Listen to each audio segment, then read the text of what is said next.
नमस्कार विद्यार्थियों, आपका स्वागत है आज के व्याख्यान में, जिसमें हम अध्याय 5 जैव प्रक्रम का सिद्धांत भाग 9 पढ़ने वाले हैं। इस व्याख्यान में हम एनसीईआरटी के अनुभाग 5.5 में 5.5.1 और 5.5.2 तक पढ़ने वाले हैं। तो यह रहा आप सभी के सामने अस्वीकरण।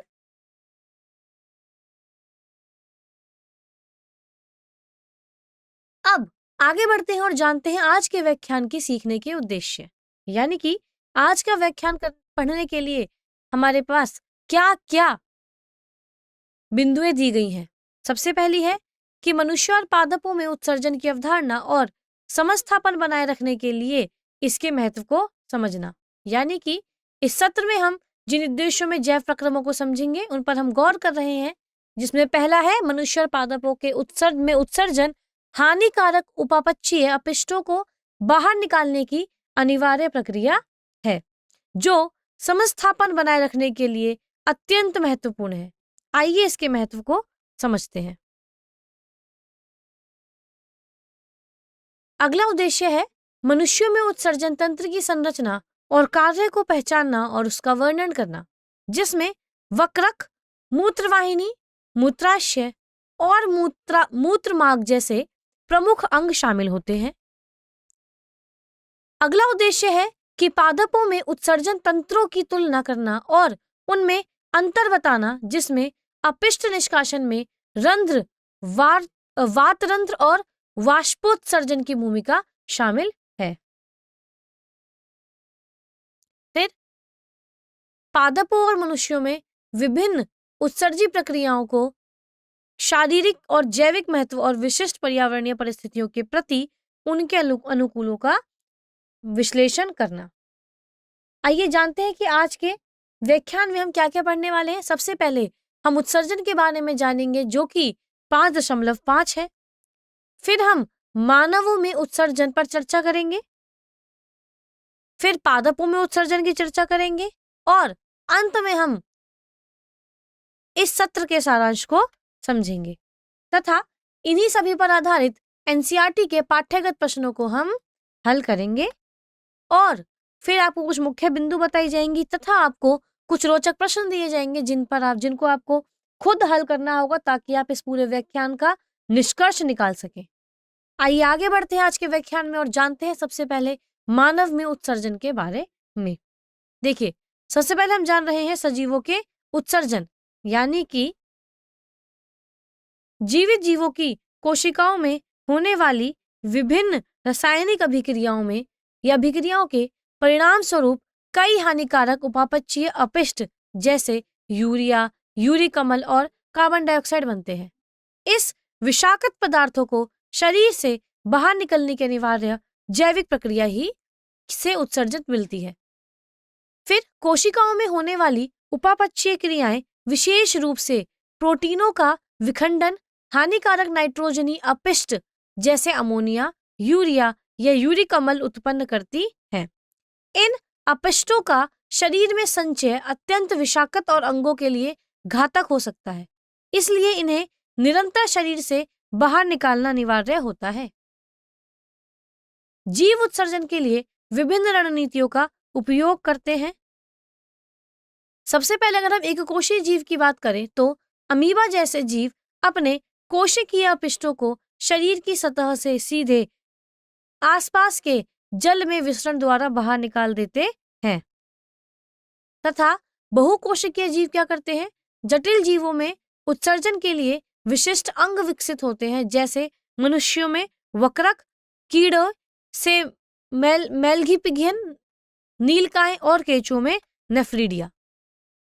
नाइट्रोजनी उत्सर्जन और गैसीय विनिमय दो अलग अलग प्रक्रियाएं हैं।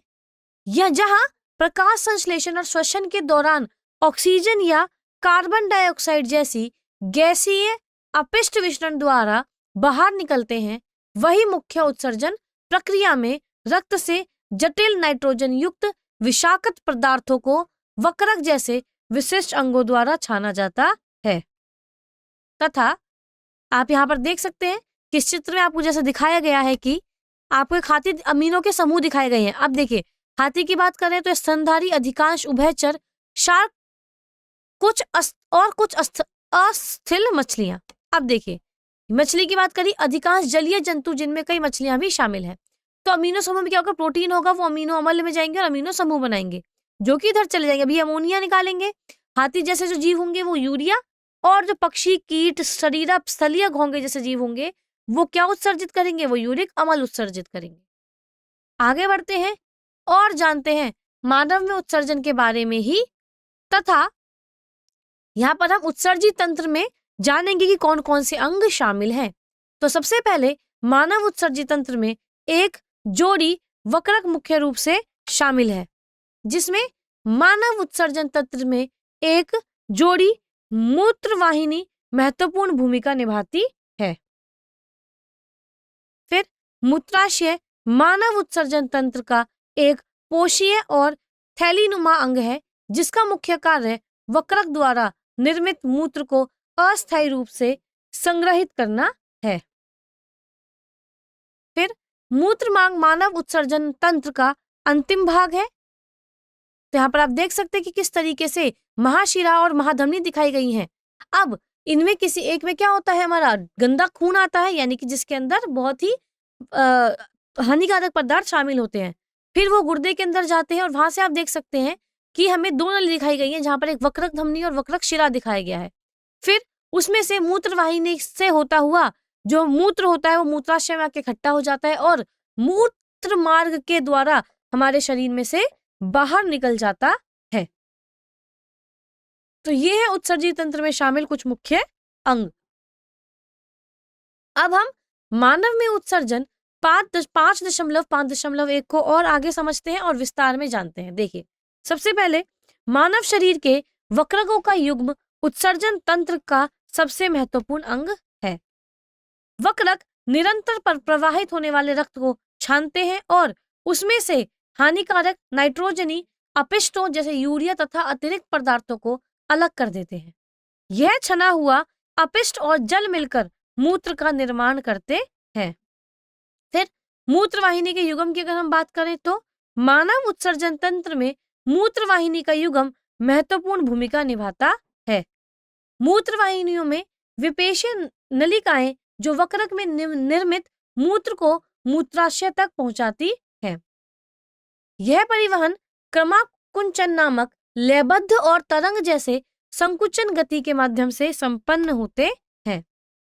फिर मूत्राशय की अगर हम बात करें तो मूत्राशय एक पेशीय थैली है जो मूत्र को तब तक संग्रहित करती है जब तक कि वह उत्सर्जित होने के लिए तैयार न हो। मूत्र त्याग के दौरान इसकी पेशीय भित्तियां संकुचित होती हैं, जिससे संचित मूत्र दबाव के साथ बाहर की ओर धकेला जाता है। मूत्र मार्ग की अगर हम बात करें तो मूत्र मार्ग वह अंतिम नलिका है जो मूत्राशय से संचित मूत्र को शरीर के बाहर विसर्जित करती है। महिलाओं की तुलना में पुरुषों में यह मार्ग अधिक लंबा होता है और एक दोहरीय भूमिका निभाता है, क्योंकि यह न केवल उत्सर्जन तंत्र का हिस्सा है बल्कि प्रजनन तंत्र में वीर्य के वहन हेतु भी उपयोग किया जाता है। तो यह था मूत्र मार्ग। अब आगे बढ़ते हैं और अन्य उत्सर्जी अंग के बारे में जानते हैं। तो फेफड़ों की अगर हम बात करें तो फेफड़े उत्सर्जन प्रक्रिया में एक महत्वपूर्ण भूमिका निभाते हैं, क्योंकि वे कोशिकीय श्वसन के दौरान उत्पन्न होने वाले गैसीय अपशिष्ट कार्बन डाइऑक्साइड को शरीर से बाहर निकालते हैं। मनुष्य में वक्रक के अतिरिक्त त्वचा और यकृत भी उत्सर्जन की प्रक्रिया में महत्वपूर्ण सहायक अंग के रूप में कार्य करते हैं। त्वचा पसीने के माध्यम से अतिरिक्त जल, लवण और अल्प मात्रा में यूरिया का त्याग करती हैं, जो शरीर के तापमान नियमन में भी सहायक है। वही यकृत यानी कि लीवर हानिकारक अमोनिया को यूरिया में परिवर्तित करता है और मृत रक्त कोशिकाओं के अपशिष्टों जैसे बिलीरुबिन को पित्त के माध्यम से शरीर के बाहर निकालने में मदद करता है। फिर अगर हम नाइट्रोजन युक्त अपशिष्ट की बात करें तो मानव शरीर में यूरिया और यूरिया अम्ल जैसे हानिकारक नाइट्रोजन युक्त अपशिष्टों को रक्त से छानकर बाहर निकालने का मुख्य कार्य गुर्दों में संपन्न होता है। गुर्दों के भीतर लाखों सूक्ष्म संरचनाएं होती हैं जिन्हें वक्रकाणु कहा जाता है। ये ही गुर्दों की मूल निस्पंदन इकाइयां हैं। आप देख सकते हैं यहाँ पर आपको यकृत तथा त्वचा, फेफड़े, इन सभी का वर्णन किया गया है, आपको उत्सर्जी अंग यानी कि दिखाए गए हैं। अब हम आगे बात करें और नेफ्रॉन की बात करते हैं जो कि निस्यंदन इकाइयां हैं। तो वक्रकाणु नेफ्रॉन की संरचना में कोशिका गुच्छ रक्त कोशिकाओं का एक जाल होता है जो कप के आकार के बोमन संपुट के भीतर स्थित होता है।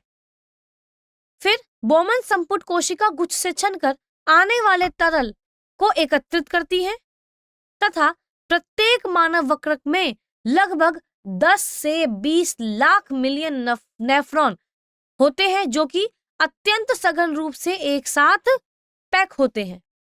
फिर जब रक्त वक्रकाणु के कोशिका गुच्छ से छनकर बोमन संपुट में आता है तो इसे प्रारंभिक निस्पंद कहा जाता है। अब इसमें ग्लूकोज, अमीनो अम्ल, लवण और जल की प्रचुर मात्रा के साथ साथ यूरिया जैसे अपशिष्ट पदार्थ भी शामिल होते हैं। जब प्रारंभिक निस्पंद वक्रकाणु यानी नेफ्रॉन की लंबी नलिका में प्रवाहित होता है तो चयनात्मक पुनरावशोषण की महत्वपूर्ण प्रक्रिया संपन्न होती है। तो आप देख सकते हैं कि आपको नेफ्रॉन का चित्र दिखाया गया कि किस तरीके से बोमन संपुट के अंदर 10 से 20 मिलियन नेफ्रॉन शामिल हैं। अब वक्रक की धमनी की शाखा दिखाई गई है, वहीं से आपको आप देखेंगे आगे आगे आपका बढ़ता जा रहा है, कोशिकाएं हैं, फिर वक्रकाणु का नलिकाकार भाग है और संग्रह नलिका है तथा जो आप नीले रंग की देख रहे हैं वह आपकी वक्रक शिरा का शाखा है। आगे बढ़ते हैं और इसी के बारे में विस्तार में जानते हैं कि पुनरावशोषण और जल विनिमय को हम किस तरीके से समझ सकते हैं। देखिए, वक्रक नलिकाओं में पुनः अवशोषित होने वाले जल की मात्रा शरीर में उपलब्ध जल की अधिकता और उत्सर्जित किए जाने वाले घुलनशील अपशिष्ट की मात्रा पर निर्भर करती है। फिर वक्रक नलिकाओं के में जल के पुनरावशोषण की मात्रा इस बात पर निर्भर करती है कि शरीर से कितने घुलित अपशिष्टों को बाहर निकालने की आवश्यकता है। मूत्र निर्माण की प्रक्रिया का मुख्य उद्देश्य शरीर से नाइट्रोजन युक्त अपशिष्टों जैसे यूरिया को कुशलतापूर्वक बाहर निकालना और साथ ही शरीर में जल के संतुलन को बनाए रखना है। वक्रकाणु शरीर में जल और आयतन संतुलन बनाए रखने में प्राथमिक भूमिका निभाते हैं। फिर शरीर में समस्थापन के लिए संतुलन महत्वपूर्ण है, यानी कि शरीर की वह आंतरिक स्थिति है जिनमें तापमान, पीएच और तरल पदार्थों का संतुलन स्थिर बना रहता है। नेफ्रॉन जैसे अंग रक्त में जल और आयनों का सटीक संतुलन बनाए रखते हैं। आगे बढ़ते हैं और जानते हैं मूत्र मार्ग और भंडारण के बारे में। तो देखिए, वक्रक के भीतर वक्रकाणु द्वारा निस्पंदन और पुनरावशोषण के बाद जो मूत्र निर्मित होता है वह मूत्रवाहिनी में प्रवेश करता है। मूत्रवाहिनी वह पेशीय नलिका है जो वक्रक को मूत्राशय से जोड़ती है। मूत्राशय मानव उत्सर्जन तंत्र का एक पेशीय और लचीला अंग है जो मूत्र को अस्थायी रूप से संग्रहित करने का कार्य करता है। वक्रक में निर्मित मूत्र मूत्रवाहिनियों के माध्यम से यहाँ पहुंचता है और तब तक रुका रहता है जब तक कि तंत्रिका तंत्र द्वारा इसे निष्कासित करने का संकेत प्राप्त न हो। जैसे जैसे मूत्राशय मूत्र से भरता है, इसकी पेशीय दीवारें फैलने लगती हैं, जिससे मूत्राशय के खिंचाव ग्रही सक्रिय हो जाते हैं। यह खिंचाव एक दबाव उत्पन्न करता है जो कि तंत्रिका तंत्र के माध्यम से मस्तिष्क को संकेत भेजता है, जिससे मूत्र त्यागने की इच्छा जागृत होती है। फिर मूत्र मार्ग वह अंतिम नलिका है जिसके माध्यम से मूत्राशय में एकत्रित मूत्र को शरीर से बाहर निकाला जाता है। तो आप देख सकते हैं कि जब मूत्र की संरचना होती है तो उसमें जल कितना है और यूरिया कितना है 2.5% और लवण कितना है 1.5%। आगे बढ़ते हैं और जानते हैं हम मूत्र त्याग का नियंत्रण और विनिमय के बारे में। फिर मूत्राशय मांसल होता है जो भंडारण और विमोचन को सुगम बनाता है। तंत्रिका नियंत्रण मूत्र त्याग की इच्छा को नियंत्रित करता है। अब क्योंकि मूत्राशय एक पेशी अंग है और तंत्रिकाओं से जुड़ा है, इसलिए हम आमतौर पर मूत्र विसर्जन की इच्छा को अपनी इच्छा शक्ति से तब तक नियंत्रित कर सकते हैं जब तक कि दबाव बहुत अधिक न हो। मूत्र त्याग की प्रक्रिया केवल एक शारीरिक प्रतिवर्त नहीं है, बल्कि है संज्ञानात्मक पहचान और मस्तिष्क द्वारा नियंत्रित होती है। यह ऐच्छिक नियंत्रण ही मनुष्यों को अपनी शारीरिक क्रियाओं पर सामाजिक और व्यक्तिगत अनुशासन बनाए रखने में सक्षम बनाता है। आगे बढ़ते हैं और जानते हैं अब कि हम कृत्रिम वक्रक क्या होता है। अब देखिए कुछ और अधिक महत्वपूर्ण बिंदु यहाँ पर आपको दिए गए हैं कि वक्रक यानी कि मानव जीवन यापन के लिए अपरिहार्य और अत्यंत महत्वपूर्ण अंग है। वक्रक की कार्य क्षमता विभिन्न कारकों जैसे गंभीर संक्रमण, शारीरिक चोट या वक्रक की ओर होने वाले रक्त प्रवाह में कमी के कारण बाधित हो सकती है। जब वक्रक ठीक से कार्य नहीं कर पाते तो रक्त से यूरिया और यूरिक अम्ल जैसे विषैले अपशिष्टों का निस्पंदन रुक जाता है। इस विषाक्त पदार्थों का शरीर से निरंतर संचय रक्त की रासायनिक संरचना को बिगाड़ देता है और शरीर के महत्वपूर्ण अंगों की कार्य प्रणाली को गंभीर रूप से बाधित करता है, जो कि मृत्यु का कारण भी बन सकता है। फिर इन कारकों का समय पर उपचार न किया जाना तो यह पूर्ण वक्रक विफलता का कारण बन सकते हैं, जिससे जीवन रक्षा के लिए डायलिसिस जैसी कृत्रिम विधियों का उपयोग किया जा सकता है। कृत्रिम वक्रक एक चिकित्सा उपकरण है जो वक्रक विफलता की स्थिति में रक्त से नाइट्रोजनी अपशिष्ट उत्पादों को बाहर निकालने के लिए उपयोग किया जाता है। इस प्रक्रिया को होमोडायलिसिस या सामान्यतः डायलिसिस भी कहा जाता है। फिर कृत्रिम वक्रक में अर्धपारगम्य अस्तर वाली कई नलिकाएं होती हैं जिन्हें डायलिसिस द्रव से भरी एक टंकी में रखा जाता है। जब रोगी का रक्त इन नलिकाओं से प्रवाहित होता है तो रक्त में मौजूद यूरिया जैसे नाइट्रोजन युक्त अपशिष्ट विसरण के माध्यम से डायलिसिस द्रव में चले जाते हैं। तो यहाँ पर आप समझ सकते हैं कि किस तरीके से यह प्रक्रिया होती है। इसके पूर्ण प्रक्रिया को हम अभी आगे जानेंगे। तो देखिए क्या होता है कृत्रिम वक्रक में। देखिए कृत्रिम वक्रक में उपयोग होने वाले इस द्रव का परासरणी दाब रोगी से रक्त के बिल्कुल समान रख दिया जाता है।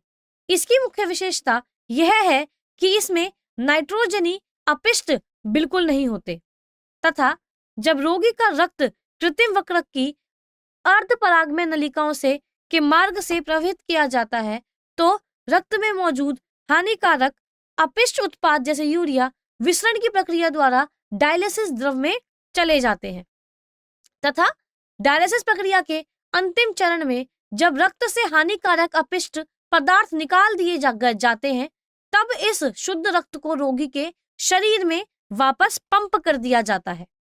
फिर क्या होता है, डायलिसिस की प्रक्रिया रक्त को छानने के मामले में वक्रक के कार्य के समान है, क्योंकि यह भी रक्त के नाइट्रोजन युक्त अपशिष्टों से को बाहर निकालती है। हालांकि यह प्राकृतिक प्रक्रिया से भिन्न है क्योंकि इसमें पुनरावशोषण की कोई व्यवस्था नहीं है। अब देखिए, अब अगर हम एक स्वस्थ वयस्क की बात करें तो एक स्वस्थ वयस्क के वक्रकों में प्रतिदिन लगभग 180 लीटर प्रारंभिक निस्यंद बनता है। हालांकि इसमें 99% भाग वक्रक नलिकाओं द्वारा वापस पुनरावशोषित कर लिया जाता है, जिसके कारण उत्सर्जित होने वाली वास्तविक मूत्र की मात्रा प्रतिदिन केवल 1 से 2 लीटर ही रह जाती है। तो यही सब कुछ जो है आप इस चित्र में देख सकते हैं कि किस तरीके से रक्त लिया जाता है, जो कि धमनी से पंप का मार्ग यहाँ पे दिखाता है आपको। फिर क्या होता है, चयनित पारक में झिल्ली की बनी नलिकाएं जिनमें से रक्त जो होता है वो जाता है, और फिर क्या होता है, अपहरण के बाद का विलयन ऐसे बाहर निकल जाता है और अपहरण के लिए ताजा विलयन यहाँ से जाता है और यह खून साफ होकर फिर वापस से इंसान के शरीर में चला जाता है, जो आप देख सकते हैं उपकरण के शिरा का मार्ग दर्शा रहा है चित्र के अंदर। आगे बढ़ते हैं और जानते हैं कि अंगदान क्या होता है। अब देखिए, अंगदान एक उदार कार्य है जिसमें कई व्यक्ति को एक अंग दान किया जाता है जो अंग की अर्प कार्यशीलता से पीड़ित है। यानी कि अगर किसी का अंग दान केवल दाता की इच्छा और उसके परिवार की सहमति से ही संभव होता है। अंगदान के लिए आयु या लिंग कोई प्रतिबंधित नहीं है। इससे कोई भी व्यक्ति, चाहे वह बच्चा हो या वह वृद्ध हो, अपनी इच्छा और परिवार की सहमति से भी दे सकता है। अंग प्रत्यारोपण चिकित्सा विज्ञान की एक ऐसी उपलब्धि है जो अंग विफलता से जूझ रहे गंभीर रोगियों को जीवन दान प्रदान करती है। फिर प्रत्यारोपण की आवश्यकता तब होती है जब प्राप्तकर्ता का कोई महत्वपूर्ण अंग किसी गंभीर रोग या चोट के कारण पूरी तरह क्षतिग्रस्त या विफल हो जाता है। आइए आगे बढ़ते हैं और जानते हैं अंगदान के बारे में। अब देखिए, अंग प्रत्यारोपण एक ऐसी शल्य चिकित्सा प्रक्रिया है जो अंग विफलता से जूझ रहे रोगियों को नया जीवन प्रदान कराती है। इसमें एक स्वस्थ अंग को दाता से लेकर प्राप्तकर्ता के शरीर में स्थापित किया जाता है। आधुनिक चिकित्सा पद्धति में गुर्दे, यकृत, हृदय और फेफड़े जैसे अंगों का प्रत्यारोपण उन रोगियों के लिए जीवनदान है जिन अंग रोग या चोट के कारण विफल हो चुके हैं। अब अंगदान की अधिकांश प्रक्रियाएं ब्रेन डेड घोषित व्यक्तियों के माध्यम से संपन्न होती है। अब जहां हृदय और फेफड़े जैसे महत्वपूर्ण अंग तो स्वस्थ है, लेकिन वह सिर्फ उनके दिमाग के ना काम करने की वजह से उनके पास एक तरीके से काम करने योग्य नहीं होते हैं, तो वे लोग उन अंगों को दान कर देते हैं। अब क्या है कि अंगदान केवल मृत्यु के बाद ही नहीं बल्कि जीवित अवस्था में भी संभव है। जीवित दाता अपने 2 गुर्दों में से एक या अपने यकृत का एक हिस्सा किसी जरूरतमंद को दान कर सकता है। आगे बढ़ते हैं और पादप उत्सर्जन के बारे में जानते हैं। देखिए, सबसे पहले पादपों में उत्सर्जन की विधियां जानवरों की तुलना में पूरी तरह से भिन्न और सरल होती हैं। प्रकाश संश्लेषण की प्रक्रिया के दौरान सूर्य के प्रकाश और कार्बन डाइऑक्साइड का उपयोग करके भोजन बनाया जाता है जिसमें ऑक्सीजन एक उपोत्पाद के रूप में उत्पन्न होती है। पादपों के लिए इस समय ऑक्सीजन एक अपशिष्ट उत्पाद की तरह होती है जिसे वे रंध्रों के माध्यम से वातावरण में छोड़ देते हैं। अब पादप अपने अपशिष्ट उत्पादों का प्रबंधन करने के लिए विभिन्न ऊतकों और विशिष्ट प्रक्रियाओं का कुशलतापूर्वक उपयोग करते हैं। वाष्पोत्सर्जन वह प्रक्रिया है जिसके माध्यम से पादप अपने वायवीय भागों द्वारा अतिरिक्त जल को वाष्प के रूप से बाहर निकालते हैं। फिर पादप अपशिष्ट प्रबंधन के लिए अपनी मृत कोशिकाओं और ऊतक हानि की प्रक्रिया का बहुत प्रभावी ढंग से उपयोग करते हैं। अब हम प्रकाश संश्लेषण के उपोत्पाद पर चर्चा करेंगे। आइए ऑक्सीजन और कार्बन डाइऑक्साइड की भूमिका को समझते हैं। तो प्रकाश संश्लेषण की प्रक्रिया के दौरान ऑक्सीजन एक उपोत्पाद के रूप में उत्पन्न होती है। पादपों के लिए यह ऑक्सीजन उस समय एक अपशिष्ट उत्पाद की तरह होती है जिसे वे पत्तियों के रंध्रों के माध्यम से वायुमंडल में छोड़ देते हैं। पादप ऑक्सीजन और कार्बन डाइऑक्साइड के उत्सर्जन को प्रबंधित करने के लिए पत्तियों के रंध्रों और तनों के वात रंध्रों का उपयोग करते हैं और पादपों में कार्बन डाइऑक्साइड का प्रबंधन बहुत ही कुशल होता है।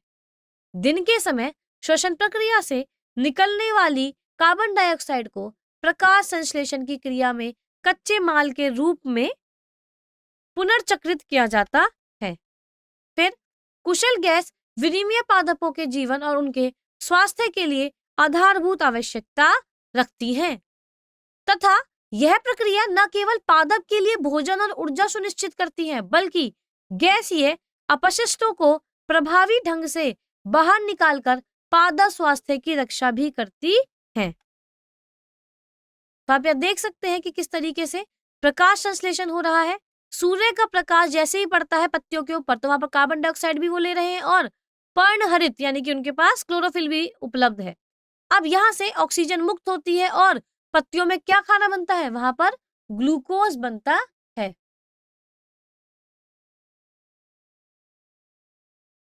आगे बढ़ते हैं और जानते हैं पादपों में वाष्पोत्सर्जन के बारे में। वाष्पोत्सर्जन पादपों से अतिरिक्त जल को हटाता है। पादपों की पत्तियों की सतह पर पाए जाने वाले सूक्ष्म छिद्र हैं जो उत्सर्जन और गैसीय विनिमय की प्रक्रिया में सबसे महत्वपूर्ण भूमिका निभाते हैं। उन्हें हम क्या बोलते हैं? उन्हें हम रंध्र बोलते हैं।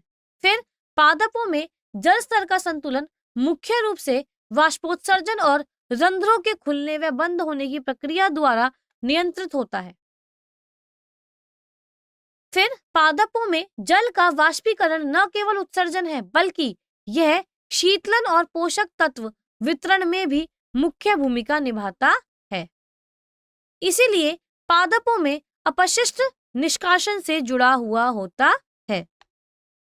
आगे बढ़ते हैं और जानते हैं अपशिष्ट भंडारण की विधियां। देखिए, ऊतकों और कोशिकाओं में भंडारण को समझते हैं। तो पादप अपनी कई हानिकारक अपशिष्टों को शरीर से पूरी तरह बाहर निकालने के बजाय उन्हें मृत ऊतकों में संचित कर लेते हैं। फिर पादप कोशिकाओं के भीतर कोशिकीय रिक्तिकाएं अपशिष्ट उत्पादों के संग्रहण के लिए मुख्य स्थान के रूप में कार्य करती हैं तथा पूर्ण पातन अपशिष्ट निष्कासन में सहायता करता है। कैसे? पादप अपने कई हानिकारक उपापचयी अपशिष्टों को उन पुरानी पत्तियों में संचित कर देता है जो अंततः सूखकर गिर जाती हैं। फिर अपशिष्ट पदार्थ पुराने और निष्कर्षीय जाइलम ऊतकों में रेजिन और गोंद के रूप में सुरक्षित रूप से जमा हो जाते हैं, जहां वे पादप की जीवित क्रियाओं को बाधित नहीं करते हैं। स्थायी या संचित अपशिष्टों से निपटने के लिए पादप अत्यंत प्रभावी रणनीतियां अपनाते हैं। अब हम बात करेंगे मृदा उत्सर्जन की। तो क्या होता है? देखिए, जब मृदा उत्सर्जन की हम बात करें तो मृदा में अपशिष्ट पदार्थ होते हैं, यानी कि पादप आपस की मृदा में अपशिष्ट छोड़ते हैं। पादपों में उत्सर्जन केवल पत्तियों या तनों तक सीमित नहीं रहता, बल्कि उनकी जड़ों से भी सीधे भूमि में अपशिष्ट पदार्थों को उत्सर्जित करने की क्षमता होती है। आंतरिक संतुलन मृदा उर्वरता बनाए रखने में मदद करता है, यानी कि पादपों द्वारा जड़ों के माध्यम से उत्सर्जित पदार्थ न केवल उनके आंतरिक संतुलन को बनाए रखते हैं, बल्कि मृदा उर्वरता को भी सकारात्मक रूप से प्रभावित करते हैं। पादपों में अपनी जड़ों के माध्यम से सीधे मिट्टी में अपशिष्टों का उत्सर्जन करने की क्षमता होती है, जो उनके ऊतकों में हानिकारक पदार्थों को इकट्ठा होने से रोकती है।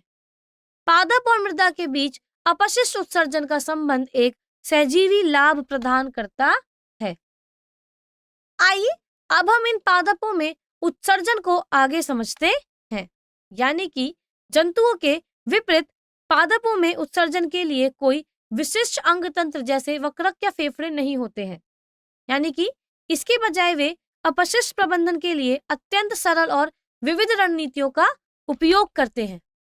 पादपों में गैसीय अपशिष्टों का प्रबंधन मुख्य रूप से पत्तियों की सतह पर मौजूद रंध्रों के माध्यम से होता है और पादपों में अतिरिक्त जल को निकालने की मुख्य प्रक्रिया को क्या बोलते हैं? वाष्पोत्सर्जन बोलते हैं। अब अगर हम ठोस या द्रव अपशिष्ट की बात करें, उसे समझे, तो क्या होता है इसमें? पादप अपनी कई उपापचयी अपशिष्ट उत्पाद को कोशिकीय रसधानियों में संचित करता है। फिर क्या होता है?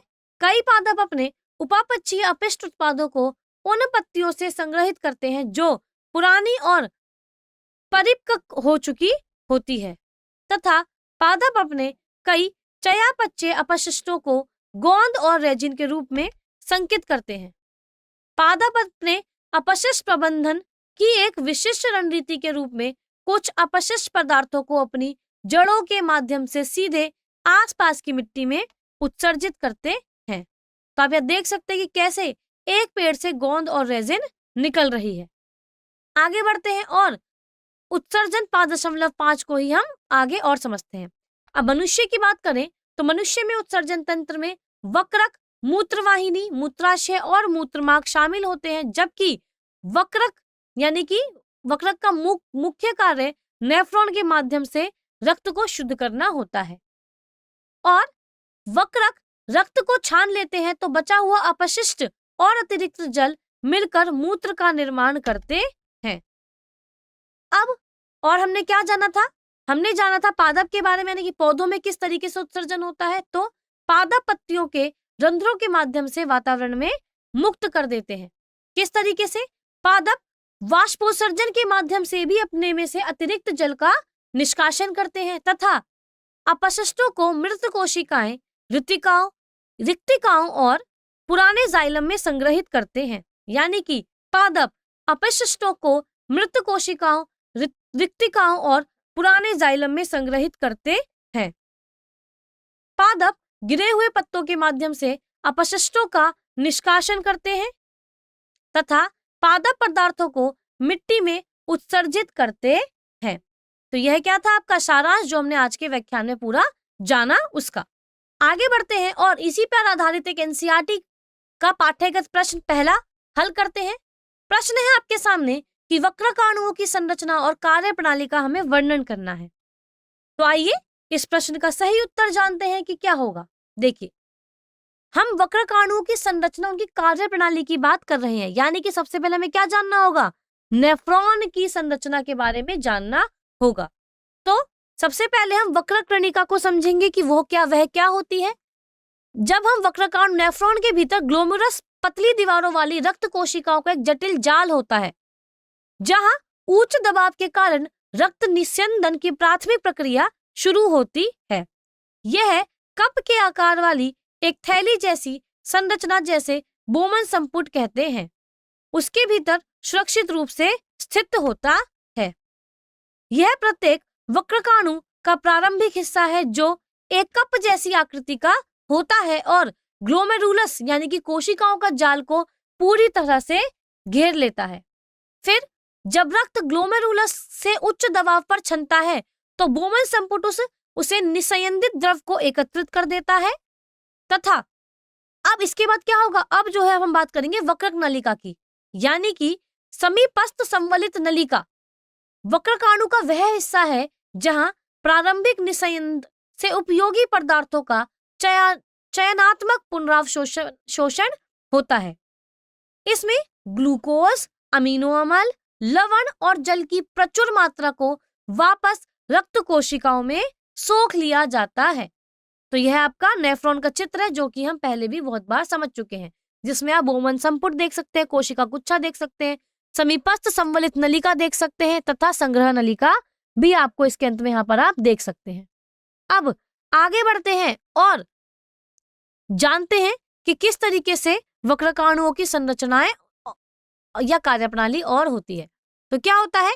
अब हेनले लूप की बात करेंगे तो हेनले लूप नेफ्रॉन की वह विशिष्ट यू, यानी कि जो हमारा इंग्लिश का लेटर होता है यू, उसकी तरह का एक आकार की संरचना है जो शरीर में जल के संरक्षण के लिए उत्तरदायी होती है। डीसीटी की बात करें, जिसे अंग्रेजी में डीसीटी और हिंदी में दूरस्थ संवलित नलिका कहते हैं। तो क्या होता है वहां पर? शरीर में जल और आयतन संतुलन के अंतिम समायोजन के लिए यह उत्तरदायी है। यह नलिका विशेष रूप से विशिष्ट हार्मोन के प्रभाव में कार्य करती है जो रक्त में लवणों के स्तर पर विनियमित करते हैं। संग्राहक नलिका वक्रक की वह साझा संरचना है जो कई नेफ्रॉन से मूत्र प्राप्त करती है। यह न केवल मूत्र के परिवहन का कार्य करती है बल्कि शरीर के जल संतुलन को विनियमित करने का अंतिम अवसर भी प्रदान करती है। तो यह है आपके वक्रकाणु का चित्र, यानी जिसमें हम पूर्ण रूप से जान रहे हैं वक्रकाणु की संरचना और कार्यप्रणाली के बारे में। आगे बढ़ रहे हैं और जान रहे हैं कि किस तरीके से नेफ्रॉन की कार्य प्रणाली होती है। अभी तक हमने उसकी संरचना को जाना था।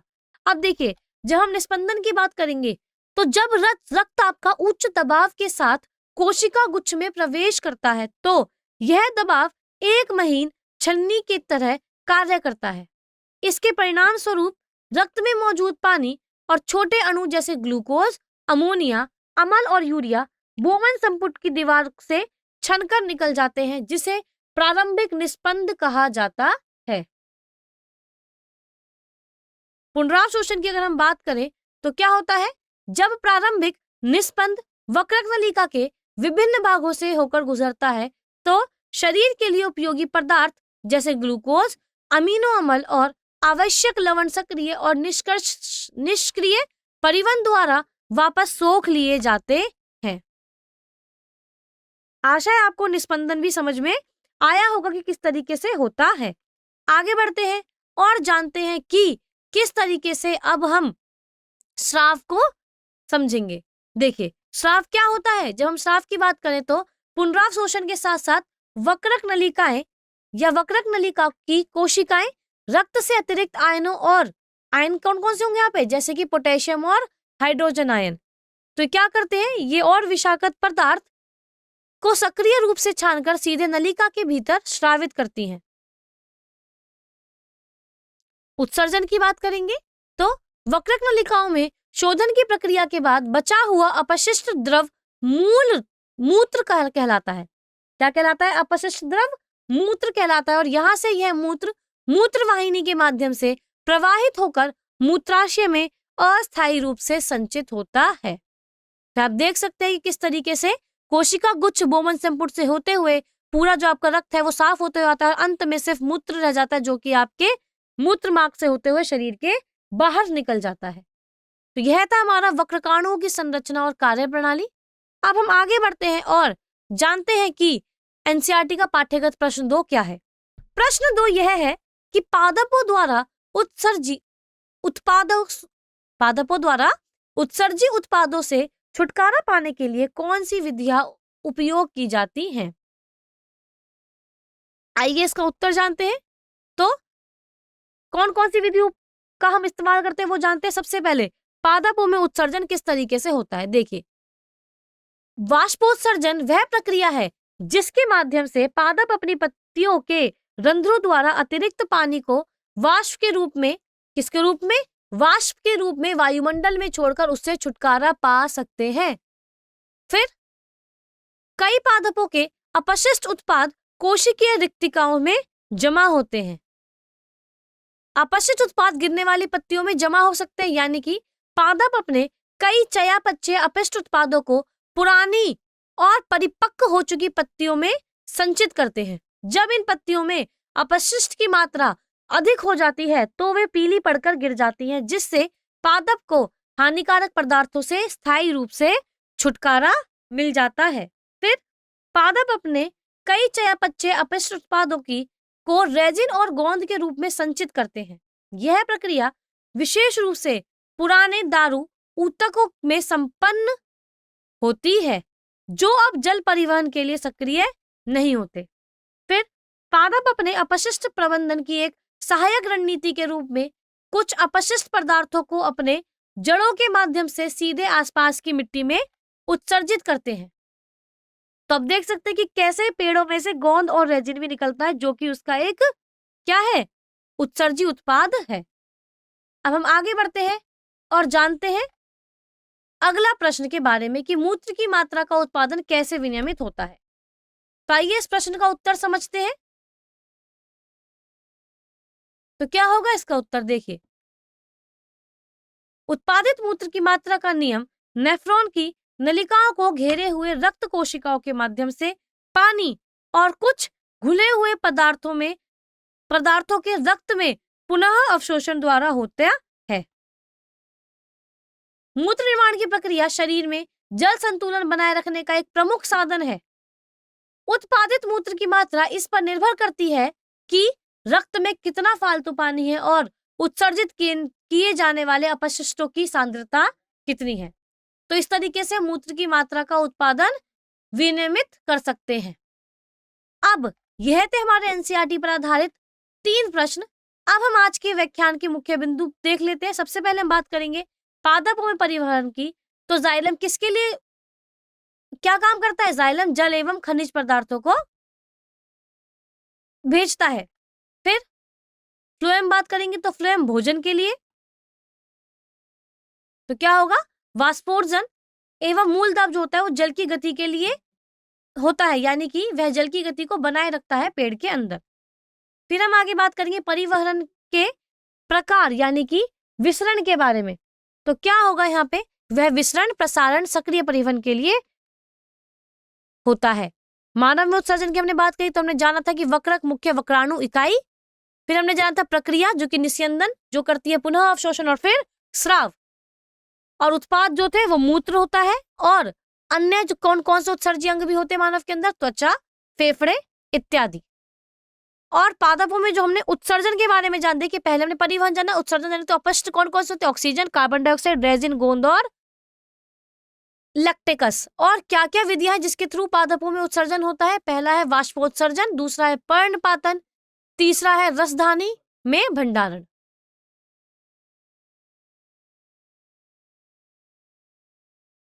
तो यह था हमारा आज का व्याख्यान। अब आपके सामने 2 रोचक प्रश्न हैं जो आपको स्वयं हल करने हैं, जिससे आप इस व्याख्यान को आसानी से समझ सकेंगे। तो पहला रोचक प्रश्न है कि लंबे पेड़ों को छोटे पादपों की तुलना में अधिक विकसित जाइलम ऊतक की आवश्यकता क्यों होती है? ऊंचाई और संवहन ऊतक विकास के बीच संबंध की व्याख्या करनी है। तथा दूसरा प्रश्न आपके सामने क्या है कि पर्वतारोहियों को अक्सर अधिक पेशाब का अनुभव क्यों होता है? इसे शरीर की संस्थापन क्रियाविधियों से जोड़ें। और तीसरा रोचक प्रश्न है जो आपको स्वयं हल करना है, वह है कि यदि किसी की किडनी क्षतिग्रस्त होती जाती है तो उन्हें नमक का सेवन प्रतिबंधित करने की आवश्यकता क्यों पड़ती है? नमक के सेवन और किडनी कार्य के बीच संबंध की हमें व्याख्या करनी है। तथा अंतिम रोचक प्रश्न जो आपको स्वयं हल करना है वह है कि आपको क्या लगता है कि जलवायु परिवर्तन पादपों की उत्सर्जन प्रतिक्रियाओं को कैसे प्रभावित कर सकता है? अपने हल को वैज्ञानिक तर्क से प्रमाणित करें। तो यह 4 प्रश्न है जो कि आपको स्वयं हल करने हैं। इससे आपके इस पूरे व्याख्यान का हर एक बिंदु अच्छी तरीके से समझ में आ जाएगा। तो इसी के साथ मैं अपने इस व्याख्यान को यही समाप्त करती हूँ। आशा है आपको यह पूरा व्याख्यान समझ में आया होगा। तो इस व्याख्यान को ध्यानपूर्वक सुनने के लिए आप सभी का बहुत बहुत धन्यवाद।